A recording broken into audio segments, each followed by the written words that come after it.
ಹಿಂದಿನ ದಿವಸ ನಮ್ಮ ಸಹೋದರಾಗಿರ್ತಕ್ಕಂಥ ಸತ್ಯಪ್ಪ ಬಾಗೇನವರು ಏಕವಚನದಲ್ಲಿ ನಮ್ಮ ಸಾಹುಕಾರಿಗೆ ಮಾತಾಡ್ತಿರ್ತಕ್ಕಂಥದ್ದು ಒಂದು ಸಮಾಜವನ್ನು ತಗೊಂಡು ಇವತ್ತಿನ ದಿವಸ ಸಾಹುಕಾರನನ್ನ ಏಳಿಸುವಂಥ ಕೆಲಸವನ್ನು ಮಾಡಿದಾನೆ. ಸಮಾಜಕ್ಕೆ ಅಧ್ಯಕ್ಷರು ಮತ್ತು ಉಪಾಧ್ಯಕ್ಷರು ಅಂತಕ್ಕಂಥವ್ರು ಅದಾರ. ಅದಕ್ಕೆ ಅವ್ರ ನೇತೃತ್ವವನ್ನು ತೆಗೆದುಕೊಂಡು ಏನೋ ಸ್ಟೇಟ್ಮೆಂಟ್ ಕೊಡಬೇಕು. ಈಗಾಗಲೇ ಸಾಹುಕಾರ ಹತ್ರ ಕೋಟಿಗಟ್ಟಲೆ ರೊಕ್ಕ ಕೇಳಿದಂಥ ಮನುಷ್ಯ ಇವತ್ತು ಸಮಾಜ ತರ್ತಾನಂದ್ರೆ ನಾವು ಅದನ್ನು ಇವತ್ತಿನ ದಿವಸ ಖಂಡನೆ ಮಾಡ್ತೀವಿ. ಯಾಕಂತ ಕೇಳಿದ್ರೆ ಸಮಾಜ ಒಬ್ಬನಿಂದಲ್ಲ, ಸಮಾಜಕ್ಕಾಗಿ ನಾವು ಹೊರತಾಗಿ ನಮಗಾಗಿ ಸಮಾಜ ಕಟ್ಕೊಂಡು ಹೋಗಿರಿಂದ ಇವತ್ತಿನ ದಿವಸ ರಾಜಕಾರಣ ಮಾಡೋದು ನಮ್ಮ ಹತ್ತನೇ ತಾಲೂಕಿನಾಗ ಕೊಳೆಮಿಲ್ಲ.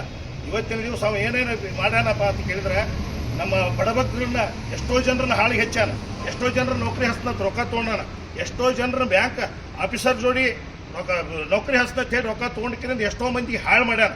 ಅಂಥವ್ರನ್ನ ತೊಗೊಂಡ್ಕಿರಿಂದ ಇವತ್ತಿನ ದಿವಸ ನಮ್ಮ ಸನ್ಮಾನ್ಯ ಲಕ್ಷ್ಮಣನ ಸವದಿ ಅವರಿಗಾಗಲಿ ಸನ್ಮಾನ್ಯ ಚಿದಾನಂದ ಸವದಿ ಅವರಿಗೆ ಇನ್ನೊಂದು ಸಲ ಏಕವಚನದಲ್ಲಿ ಮಾತಾಡೋದು, ನೀನು ಮಾತಾಡೋವಿದ್ದೆ ಅಂದ್ರೆ ನೇರವಾಗಿ ಮಾತಾಡ. ಒಂದು ಕುರುಬ ಸಮಾಜವನ್ನು ಹಾಲು ಮತ್ತು ಸಮಾಜವನ್ನು ತೆಗೆದುಕೊಂಡು ಈ ಸಮಾಜದಿಂದ ನಮ್ಮ ಶಾಸಕರಿಗೆ ಇನ್ನೊಂದು ಸಲ ಮಾತಾಡಿದ್ರೆ ನಾವು ಸಮಾಜದವರು ಕೂಡ ಇವತ್ತಿನ ದಿವಸ ಗಪ್ಪಿರಂಗಿಲ್ಲ ಅಂತ ಹೇಳ್ಕೊಂಡು ಇವತ್ತಿನ ಈ ತಮ್ಮ ಮೂಲಕ ಇವತ್ತಿನ ತಿಳಿಸ್ತಾ ಇದ್ದೀನಿ.